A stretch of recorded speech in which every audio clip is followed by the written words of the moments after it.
Logos ministry या channel मध्ये आपणा सर्वांचे हार्दिक स्वागत आहे। प्रभू येशू ख्रिस्त जो संपूर्ण जगाचा उद्धार करता त्याच्या अति पवित्र आणि सामर्थ्यवान नावाने मी ॲलन लोबो आपणा सर्वांचे लोगोस मिनिस्ट्री चॅनल मध्ये स्वागत करीत आहे। आजचा हा संदेश जर तुम्ही पहिल्यांदाच पाहत असाल आणि हा संदेश जर तुम्हाला आवडला तर कृपया तुम्ही तो लाईक करावा, इतरांबरोबर शेअर करावा व अशा प्रकारचे आमचे नवीन संदेश तुम्हाला कायम मिळण्यासाठी, संदेशाचे नोटिफिकेशन तुम्हाला कायम मिळण्यासाठी तुम्ही कृपया बेल रिंग प्रेस करावी। Thank you and God bless you.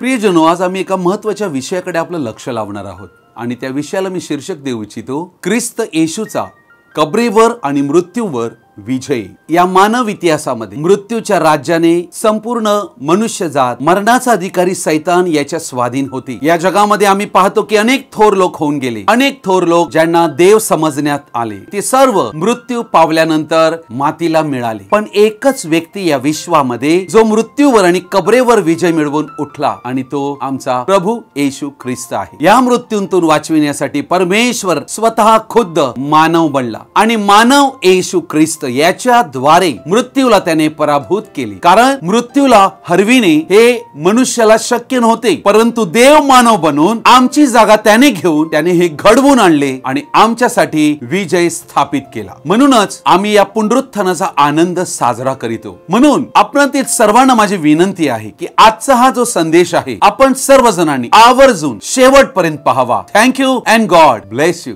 प्रथम या सृष्टीत मृत्यूचा प्रवेश कसा झाला हे पाहूया। प्रियजन हो, बायबल मधील पहिले पुस्तक उत्पत्ती ह्यामध्ये आम्हाला आढळते की देवाने मनुष्याला आपल्या प्रतिरूपाप्रमाणे बनविले होते। नर आणि नारी असे त्यांना बनविले होते। परंतु उत्पत्ती 2:17 मध्ये देवाने वचन दिले, पण बऱ्या वाईटाचे ज्ञान करून देणाऱ्या झाडाचे फळ खाऊ नको, कारण ज्या दिवशी त्याचे फळ तू खाशील त्या दिवशी तू खास मरशील। स्त्रीला सर्पाद्वारे भुरळ घालून फसविण्यात आले आणि तिने ते फळ खाल्ले आणि तिने आपला पती आदम यालाही दिले।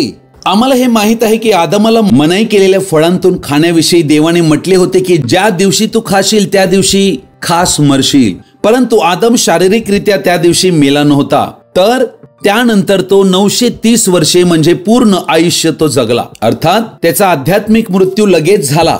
पाप करताच आध्यात्मिक मृत्यू म्हणजे देवापासून विभक्त होणे, इफिस 2:1 याविषयी म्हणत आहे। अशा प्रकारे पापामुळे मृत्यू मनुष्यामध्ये शिरला आणि मृत्यूने संपूर्ण या पृथ्वीवर कीटक असो, प्राणी असो, मासे असो, पक्षी असो, सर्वांवर मरण सुरू झाले। ह्यापूर्वी मृत्यू नव्हता असे जीवन आदम आणि हव्वा या पृथ्वीवर जगत होते। आमचा शारीरिक मृत्यू ही पापाच्याच दुष्परिणामांतून आला। शारीरिक मृत्यू म्हणजे जीवात्म्यापासून शरीर वेगळे होणे, तर आध्यात्मिक मृत्यू म्हणजे देव आणि मनुष्य विभक्त होणे। रोमकरसपत्र 5:12 वचन म्हणते, एका माणसाच्या द्वारे जगात पाप शिरले आणि पापाच्या द्वारे मरण शिरले आणि सर्वांनी पाप केल्यामुळे सर्व माणसांमध्ये अशा प्रकारे मरण पसरले। मृत्यूचा प्रवेश मनुष्यामध्ये झाला तेव्हा मनुष्याला देवापासून विभक्त करण्यात आले।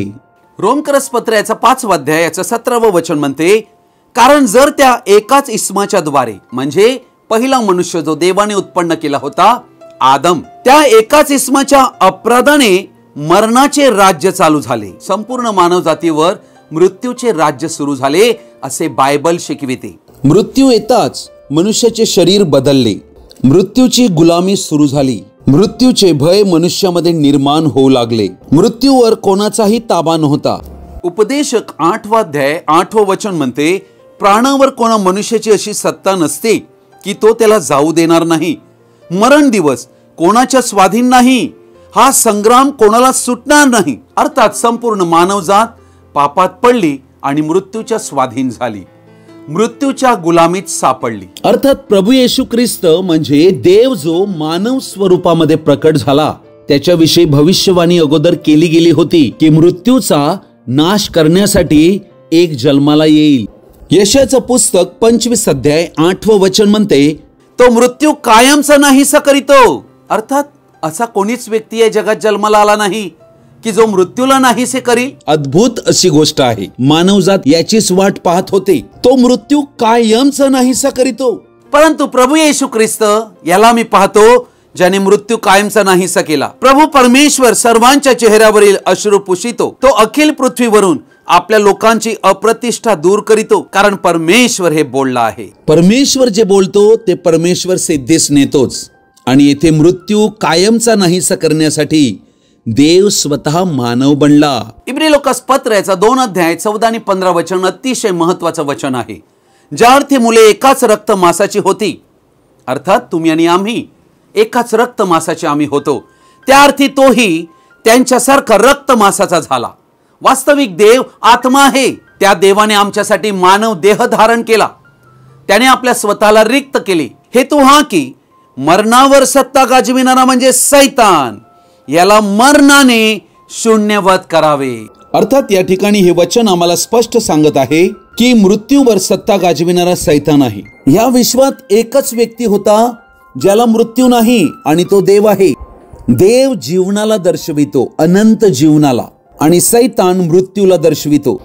अर्थात येथे ही गोष्ट आम्हाला समजून घेणे गरजेचे आहे. मृत्यूवर सत्ता गाजविणारा सैतान याच्यापेक्षा येशू ख्रिस्ताकडे सर्वाधिक कुवत आणि शक्ती असणे गरजेचे आहे, ज्याद्वारे मरणाला येशू ख्रिस्त शून्यवत करू शकेल. अर्थात या वचनात आम्ही पाहत आहोत की देव जेव्हा मानव बनला तेव्हा त्याला मृत्यू यायला पाहिजे, कारण येथे वचन म्हणते मरणाचा अधिकारी याला शून्यवत करावे.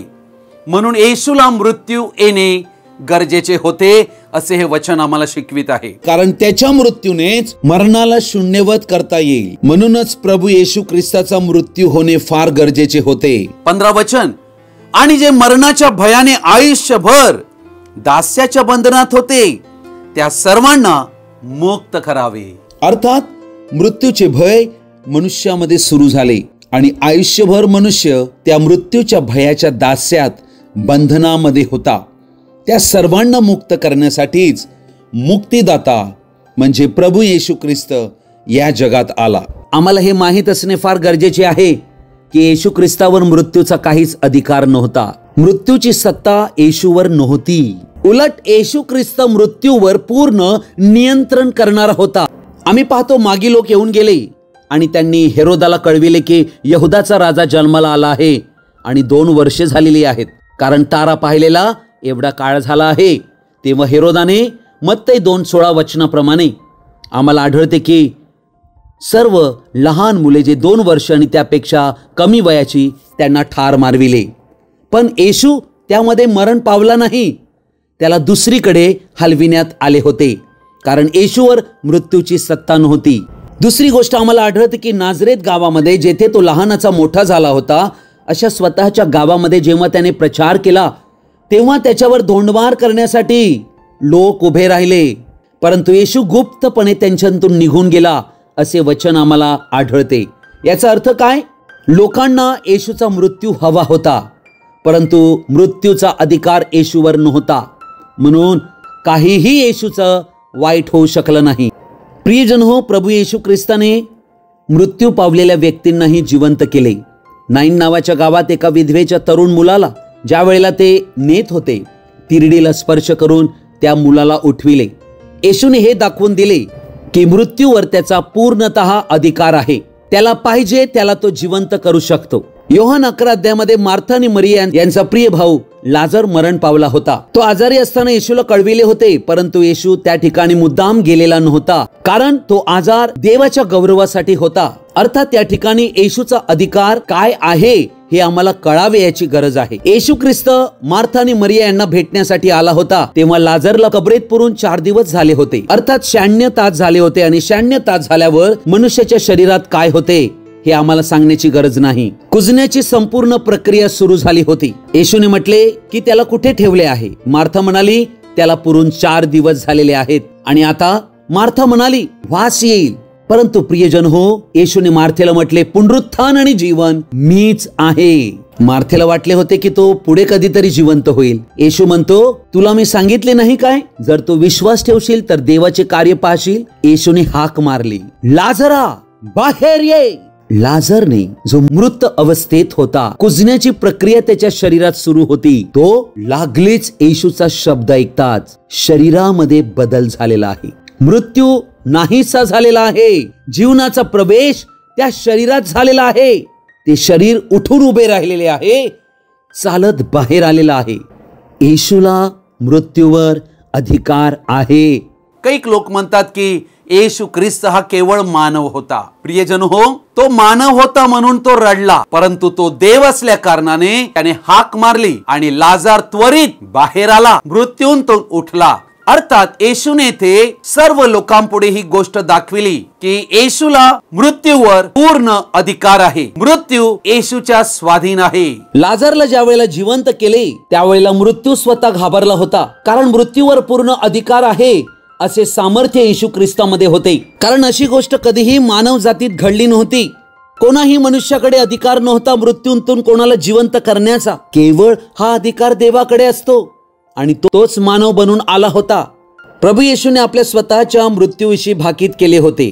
मत्ती वर्तमान याचा 16वा अध्याय 21 वचन म्हणते, तेव्हापासून येशू ख्रिस्त आपल्या शिष्यांना सांगू लागला की मी यरूशलेमेत जाऊन वडील, मुख्य याजक व शास्त्री यांच्याकडून पुष्कळ दुःखे सोसावी, जीवे मारले जावे व तिसऱ्या दिवशी उठविले जावे याचे अगत्य आहे. अर्थात प्रभू येशू ख्रिस्ताने आपल्या स्वतःच्या मृत्यूविषयी, त्याला कसं मारण्यात येईल आणि त्याला ठार मारल्यानंतर तो तिसऱ्या दिवशी जिवंत होईल याविषयी भविष्यवाणी शिष्यांना तो जिवंत असतानाच त्याने कळविली. योहान वर्तमान 10वा अध्याय 17 आणि 18 वचन म्हणते, मी आपला प्राण परत घेण्याकरिता देतो, म्हणून पिता माझ्यावर प्रीती करीतो. कोणी तो माझ्यापासून घेत नाही, तर मी होऊनच तो देतो.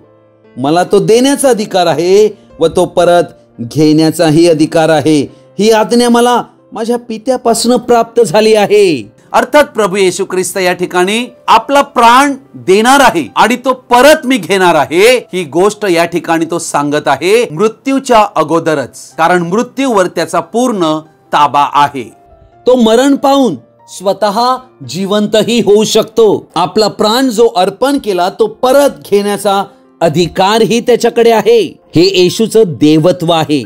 प्रभू येशू ख्रिस्ताला स्वतःच्या मृत्यूवर पूर्ण सत्ता होती. प्रभू येशू ख्रिस्ताला इतर मानव जातीच्या मृत्यूवरही पूर्ण सत्ता होती. येशू ख्रिस्ताने काल्वरीवर ज्या वेळेला त्याला क्रुसावर सकाळी 9 वाजता त्याला खिळण्यात आले होते आणि दुपारी 3 वाजता येशूने आपला प्राण सोडून दिला. येशू 3 वाजताच का मरण पावला याचे कारण इथे आढळते, कारण त्याच्या मृत्यूवर व त्यानंतर होणाऱ्या उत्तर क्रियेवरही त्याचा पूर्ण अधिकार होता. योहान 19:30 म्हणते, येशूने आम घेतल्यानंतर पूर्ण झाले आहे असे म्हटले आणि मस्तक लववून आपला आत्मा समर्पण केला.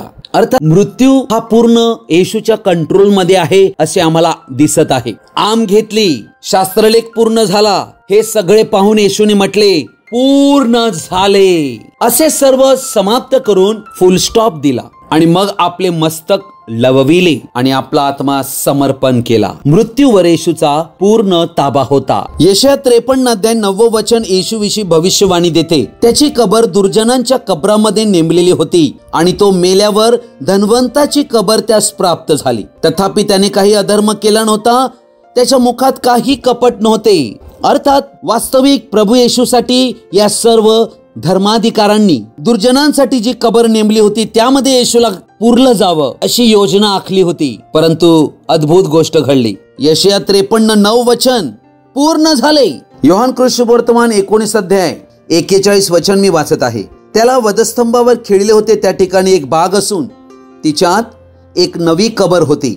तिच्यामध्ये त्या वेळेपर्यंत कोणालाही ठेवले नव्हते. प्रत्येक गोष्ट प्रभू येशू ख्रिस्ताविषयीची पूर्ण झाली जी भविष्यवाणीमध्ये दिली होती. बायबल हे संपूर्ण सत्य आहे. शब्दन शब्द देव खरा करीतो, कारण तो देवाचा शब्द आहे. प्रेषितांचे कृत्याचा 2 अध्यायाचं वचन 23 पासून मी वाचत आहे. तो देवाच्या ठाम संकल्पानुसार व पूर्व ज्ञानानुसार तुमच्या स्वाधीन झाल्यावर तुम्ही त्याला धरून अधर्म्यांच्या हातांनी वधस्तंभावर खिळून मारले. अर्थात येथे संत पेत्र ही गोष्ट बोलत आहे आणि तो हे म्हणत आहे की देवाच्या ठाम संकल्पानुसार आणि पूर्व ज्ञानानुसार, म्हणजे हे सर्व काही अगोदरच ठरले घाबरले होते की येशू ख्रिस्ताला वधस्तंभावर अधर्मी लोकांच्या द्वारे ठार मारण्यात येईल. अर्थात याविषयी शेकडो वर्षांपूर्वी भविष्यवाद्यांच्या द्वारे भविष्यवाणी केली गेली होती. त्याला देवाने मरणाच्या वेदनापासून सोडवून उठविले, कारण त्याला मरणाच्या स्वाधीन राहणे अशक्य होते. येशू ख्रिस्त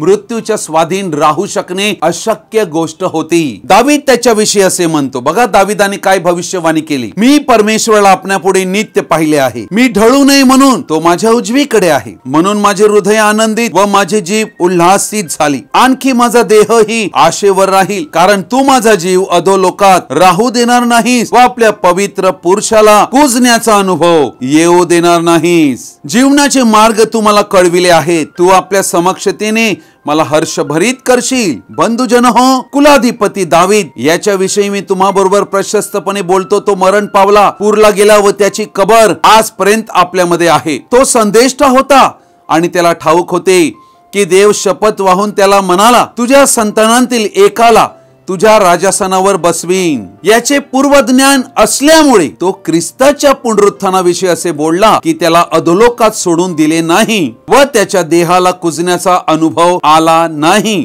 त्या येशूला देवाने उठवले याविषयी आम्ही सर्व साक्षी आहोत. लूकऋषवर्तमान 24 अध्याय 5 आणि 6 वचन. तेव्हा भयभीत होऊन त्यांनी आपली तोंडे जमिनीकडे केले असता ते त्यांना म्हणाले, तुम्ही जिवंताचा शोध मेलेल्यामध्ये का करिता? तो येथे नाही तर उठला आहे. तो गालिलात होता, तेव्हाच त्याने तुम्हाला सांगितले, याची आठवण करा. येशू ख्रिस्ताने मृत्यूवर मिळविलेल्या विजयाने अनंतात त्याचे पडसाद उमटले. ख्रिस्ताने कबर खाली केली व दाखवून दिले की शत्रू सैतानाचे फार सामर्थ्यशील हत्यार मृत्यू हा नाहीसा केला गेला. सुवार्ता किंवा शुभवर्तमानाचा संपूर्ण पाया व आधार हा येशू ख्रिस्ताने मृत्यूवर विजय मिळविला त्यावर आधारित आहे. जर पुनरुत्थान नाही तर शुभवर्तमान ही नाही. प्रकटीकरण 1 अध्याय 18 वचन म्हणते, मी मेलो होतो तरी पहा, मी युगानयुग जिवंत आहे. अर्थात ज्याने मरणाची चव घेतली होती, जो मरण पावला होता, तो म्हणतो मी मेलो होतो, मृत्यूवर त्याने विजय मिळविला. म्हणजे मी मरणार नाही, मी आता कायमचा जिवंत आहे.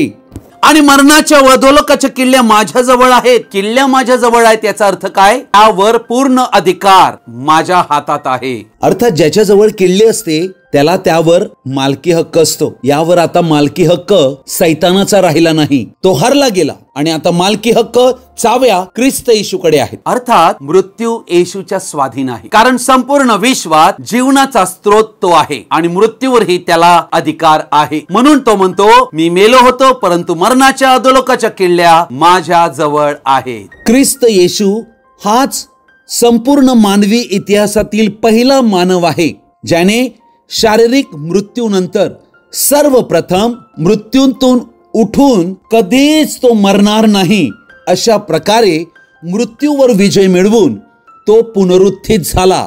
इब्री लोकासपत्र 2 अध्याय 9 वचन म्हणते, देवाच्या कृपेने प्रत्येकाकरिता मरणाचा अनुभव घ्यावा, म्हणून ज्याला देवदूतांपेक्षा किंचित काल कमी केले होते तो येशू. बघा, तो येशू मरण सोसल्यामुळे, मरण येशूने सोसले, त्यामुळे गौरव व थोरवी यांनी मुकुट मंडित केलेला असा आपण त्या येशूला पाहतो. येशूने मृत्यूवर विजय मिळविला, या कारणामुळेच तो गौरव आणि थोरवी यांनी मुकुट मंडित झालेला आहे.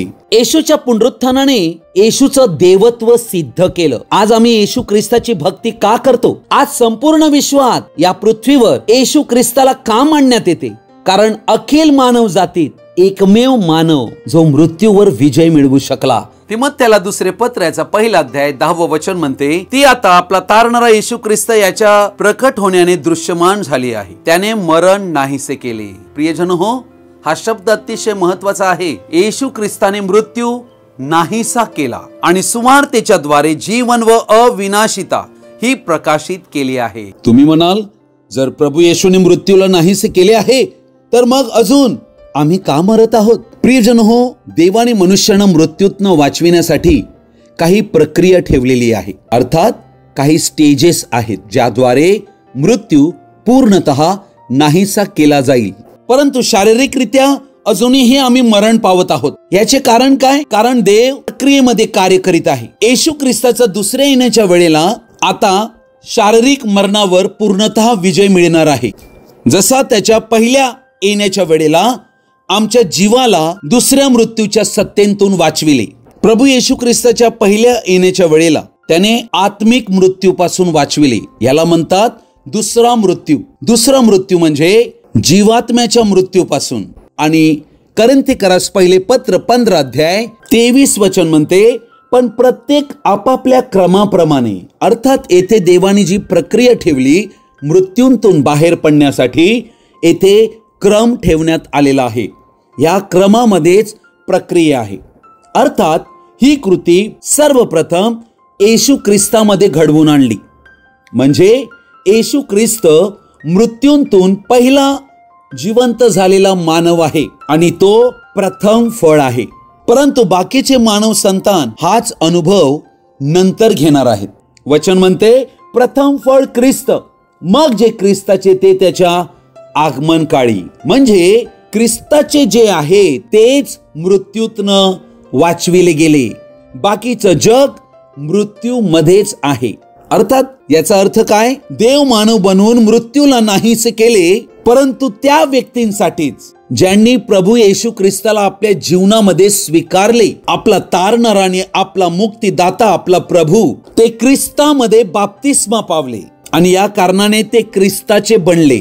जे ख्रिस्ताचे बनले त्यांना ख्रिस्ताने पूर्णतः त्याच्यासारखे बदलून टाकले. कसे बदलले पहा. योहान कृषी वर्तमान याचा 14 अध्याय 19 वचन म्हणते, आता थोडाच वेळ आहे, मग जग मला आणखी पाहणार नाही, पण तुम्ही मला पाहाल. मी जिवंत आहे म्हणून तुम्हीही जिवंत राहाल. महान आशा येशूने येथे दिली. आम्हीही जिवंत राहू जसा येशू कायम जिवंत आहे. योहान कृषी वर्तमान 5 अध्याय 24 वचन म्हणते, मी तुम्हाला खचित सांगतो, जो माझे वचन ऐकतो व ज्याने मला पाठविले त्याच्यावर विश्वास ठेवतो त्याला सार्वकालिक जीवन प्राप्त झाले आहे आणि त्याच्यावर न्यायाचा प्रसंग येणार नाही. तो मरणांतून जीवनात पार गेला आहे. तो मरणांतून जीवनात पार गेला आहे, जाईल असे नाही. अर्थात मरणांतून जीवनात पार याचा अर्थ काय? तर मृत्यूचं त्याच्यावर काहीच राज्य राहिलं नाही. तो अनंत जीवनात पार गेलेला आहे. ज्याने प्रभू येशू ख्रिस्ताला आपला व्यक्तिगत तारणारा व प्रभू स्वीकारून आपले जीवन त्याला समर्पित केले आहे, त्यांनाच तो मृत्यूच्या सत्तेतून सोडविणार. रोमकरसपत्र 6 अध्याय 5 वचन म्हणते, कारण जर आपण त्याच्या मरणाच्या प्रतिरूपाने त्याच्याशी म्हणजे येशू ख्रिस्ताशी संयुक्त झालो आहोत, तर त्याच्या उठण्याच्याही प्रतिरूपाने त्याच्याशी संयुक्त होऊ. म्हणजे येशू ख्रिस्ताच्या मृत्यूशी आम्ही जर सहभागी झालेलो आहोत, संयुक्त झालो आहोत, आणि ती गोष्ट आम्ही कशाने दर्शवितो? 4 वचन बाप्तिस्म्यात दर्शविते. तर मग आपण त्या मरणांतील बाप्तिस्म्याने त्याच्याबरोबर पुरलं गेलो, यासाठी की ज्याप्रमाणे ख्रिस्त पित्याच्या गौरवाने मेलेल्यांतून उठला, त्याचप्रमाणे आपणही नवीन प्रकारच्या जीवनात चालावे. रोमकरसपत्र 8 अध्याय 2 वचन म्हणते, कारण ख्रिस्त येशू मधील जीवनाच्या आत्म्याचा जो नियम, त्याने तुला पाप व मरण यांच्या नियमापासून मुक्त केले आहे. हीच सुवार्ता आहे. येशू ख्रिस्ताने काय केले? जे त्याला स्वीकारतात त्यांच्या जीवनामध्ये ख्रिस्त येशूमधील जीवनाचा आत्म्याचा नियम घातला आणि आमच्यामध्ये जो होता पाप आणि मरणाचा नियम, ज्याद्वारे आम्ही पाप करीत होतो, मृत्यू पावत होतो, हा नियमच काढून टाकला. हा याचा अर्थ आहे. म्हणूनच योहान 11 मध्ये मार्थे बरोबर बोलताना येशूने अद्भुत गोष्ट बोलली. योहान कृषी वर्तमान 11 अध्याय आणि याचं वचन 25-26 मी वाचत आहे. येशूने तिला म्हटले, पुनरुत्थान व जीवन मीच आहे. जो माझ्यावर विश्वास ठेवितो तो मेला असला तरी जगेल. पहा, मेला असला तरी जगेल. आणि जिवंत असलेला प्रत्येक जण जो माझ्यावर विश्वास ठेवतो तो कधीही मरणार नाही. हे तू खरे मानतेस काय? येशू ख्रिस्त या शब्दात असे सांगत नाहीये की तुम्ही आणि आम्ही शारीरिक रीतीने मरणार नाही, परंतु जरी आम्हाला मृत्यू आला शारीरिक, तरी आम्ही मरू शकत नाही, कारण आम्ही ख्रिस्तामध्ये झोपी जाऊ. ख्रिस्त येशूमध्ये जे निवडलेले आहेत त्यांना शारीरिक मृत्यू ही झोप म्हटलेली आहे, कारण त्यांच्यावर येशूप्रमाणे मृत्यूची सत्ता चालत नाही. ते झोपी गेलेले गणले गेलेले आहेत. ते झोपी गेलेले असल्याने त्यांना उठविण्यात येणार आहे. आणि जो प्रत्येक जण जो माझ्यावर विश्वास ठेवतो तो कदापि मरणार नाही. अर्थात मृत्यूचं त्याच्यावर राज्य नाही, म्हणजे दुसरा मृत्यू त्याला येऊ शकत नाही, कारण येशूने मृत्यूवर विजय मिळविल्याने दुसऱ्या मृत्यूपासून आपल्या लोकांना तारलेले आहे. 1 योहान 5 अध्याय 10 ते 11 वचन मी वाचत आहे. जो देवाच्या पुत्रावर विश्वास ठेवतो त्याच्या ठाईच साक्ष आहे. ज्याने देवाचा विश्वास धरला नाही त्याने त्याला लबाड ठरविले आहे, कारण जी साक्ष देवाने आपल्या पुत्राविषयी दिली आहे तिच्यावर त्याने विश्वास ठेवला नाही. ती साक्ष हीच आहे की देवाने आपल्याला सार्वकालिक जीवन दिले आहे आणि हे जीवन त्याच्या पुत्राच्या ठायी आहे. ज्याला तो पुत्र लाभला आहे त्याला जीवन लाभले आहे, ज्याला देवाचा पुत्र लाभला नाही त्याला जीवन लाभले नाही.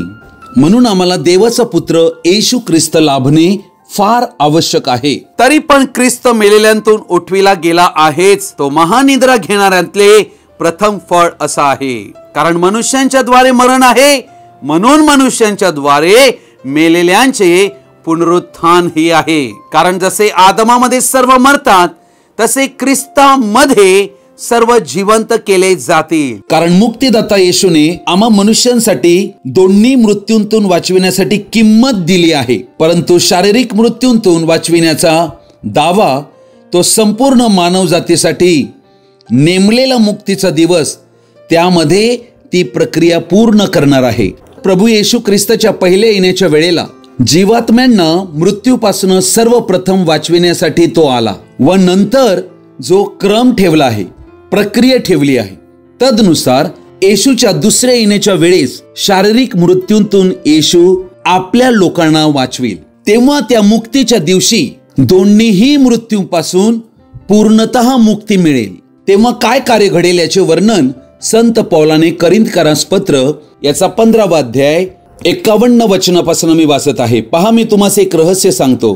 आपण सर्वच महानिद्रा घेणार नाही, तरी आपण सर्वजण बदलून जाऊ, क्षणात, निमिषात, शेवटला कर्णा वाजेल तेव्हा. कारण कर्णा वाजेल, मेलेले ते अविनाशी असे उठविले जातील आणि आपण बदलून जाऊ. कारण हे जे विनाशी त्याने अविनाशी पण परिधान करावे आणि हे जे मर्त्य त्याने अमरत्व परिधान करावे हे आवश्यक आहे. हे जे विनाशी त्याने अविनाशी पण परिधान केले आणि हे जे मर्त्य त्याने अमरत्व परिधान केले, असे जेव्हा होईल तेव्हा मरण विजयात गिळले गेले आहे, असा जो शास्त्रलेख आहे तो पूर्ण होईल. अर्थात अजून हे पूर्ण झालेलं नाही, मनुष्यांसाठी हे पूर्ण झालेलं नाही. येशूने तीवर शारीरिक आध्यात्मिक मृत्यू आणि या दोघांवरही विजय प्राप्त केला. मरण विजयात गिळले गेले आहे असा जो शास्त्रलेख आहे तो पूर्ण होईल. अरे मरणा तुझा विजय कुठे? अरे मरणा तुझी नांगी कुठे? अर्थात मृत्यूचा शेवट होईल देवाच्या त्या निवडलेल्या लोकांसाठी. प्रकटीकरण 20 अध्यायाचं 6वं वचन म्हणते, पहिल्या पुनरुत्थानात ज्याला भाग आहे तो धन्य व पवित्र आहे. अशा लोकांवर दुसऱ्या मरणाची सत्ता नाही. गेल्या 7 मंडळी युगांतील म्हणजे 2000 वर्षाच्या काळांतील ख्रिस्तामध्ये झोपी गेलेले सर्व संत जन मुक्तीच्या त्या एका दिवशी उठविले जातील. हाच पहिल्या पुनरुत्थानाचा क्षण असेल. ते अविनाशी शरीर पांघरतील व आम्ही जे जिवंत तेही नाशवंत शरीरांतून अविनाशीपणात बदलले जाऊ. लूका शुभवर्तमान 20वा अध्याय आणि 36 वचन याविषयी म्हणते, आणि ते पुढे मरणारही नाहीत, कारण ते देवदूता समान आहेत आणि पुनरुत्थान पावलेले असल्यामुळे ते देवाचे पुत्र आहेत. अर्थात या ठिकाणी आम्ही पाहत आहोत ते पुढे मरणारही नाहीत, म्हणजे मृत्यूचा शेवट होतो. मृत्यू आमच्यातून ज्या वेळेला पूर्णपणे नाहीसा केला जाईल तेव्हा पुनरुत्थान पावलेले असल्यामुळे ते देवपुत्र ठरले जातील. कारण देवपुत्र ते ज्यांना मृत्यू नंतर कधीही येऊ शकत नाही. आज आम्ही देवपुत्र आमच्या जीवात्म्याद्वारे आहोत, परंतु ज्या वेळेला शेवटचा कर्णा वाजेल आणि आम्ही स्वर्गरोहणात घेतले जाऊ त्यावेळेला आम्ही देवाचे पुत्र ठरणार आहोत. मृत्यूवर पूर्ण विजय प्राप्त केलेली. काय अद्भुत क्षण तो असेल, किती आनंददायी, ज्याची कल्पना आम्ही करूच शकत नाही. आजचा हा संदेश आपण सर्वजणांनी ध्यानपूर्वक आणि शेवटपर्यंत पाहिल्याबद्दल आपणा सर्वांचा मी हृदयपूर्वक आभारी आहे. हा संदेश ऐकल्यानंतर नक्की तुम्हाला काय कळले कृपया तुम्ही कमेंट्स बॉक्स मध्ये लिहू शकता किंवा माझ्याशी व्यक्तिगत संपर्क साधू शकता. Thank you and God bless you.